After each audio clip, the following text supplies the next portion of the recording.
Laura, tu es écrivain, journaliste, tu as écrit un best-seller sur la grippe espagnole et tu vas nous dire si les pandémies, c'est toujours la même histoire, oui ou non. Quel a été l'âge le plus heureux de l'humanité? Selon l'historien anglais Edward Gibbon, c'était le 2e siècle de notre ère. L'Empire romain était alors au sommet de ses pouvoirs et de son étendue, l'Empire chinois aussi d'ailleurs. Les deux faisaient la guerre un peu partout. Les riches aux deux pôles de la civilisation étaient très riches et les marchands de luxe qui fréquentaient les rues de la soie faisaient un commerce inouï. Mais tout le monde n'était pas heureux. C'était quand même un âge assez brutal parce que même si les riches étaient très riches, les pauvres étaient très pauvres. Et malheureusement, à leur insu, les marchands et les militaires transmettaient avec la soie et la guerre des microbes.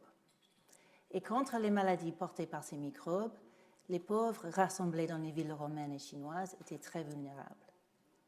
Dans l'année 165 est arrivée à Rome la peste antonine et 10 ans plus tard, la même maladie faisait des ravages en Chine.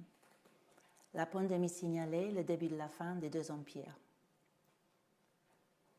À travers l'histoire, nous disent les historiens, il y a une association statistique entre les pandémies, les crises sociales et les moments où le monde est très connecté.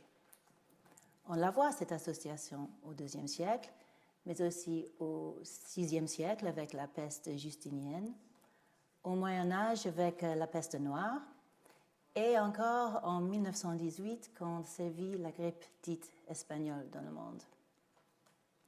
Ce sont les moments où, dans nos sociétés humaines, se manifeste une inégalité extrême et des tensions sociales très marquées. Des tensions d'ailleurs qui sont souvent aggravées par la pandémie elle-même, puisque ce sont les pauvres en général qui sont les plus touchés par la maladie. C'est peut-être pas un hasard si des pandémies que j'ai citées, chacune des pandémies que j'ai citées a coïncidé avec une guerre. Et qu'à chaque fois, la pandémie était plus terrible, a tué plus de monde. La peste noire, par exemple, a tué 50 millions de personnes en Europe seule, plus que la moitié de la population européenne, tandis que la guerre de 100 ans a tué peut-être 3 millions. Dans un siècle beaucoup plus récent, la grippe dite espagnole a tué 50 millions de personnes globalement, tandis que la guerre de 14-18 a tué seulement 18 millions de personnes. Les guerres et les pandémies peuvent tous les deux être considérés comme des produits d'une inégalité extrême, mais avec une différence, c'est que personne ne déclare une pandémie à l'avance et elle peut quand même s'avérer beaucoup plus terrible.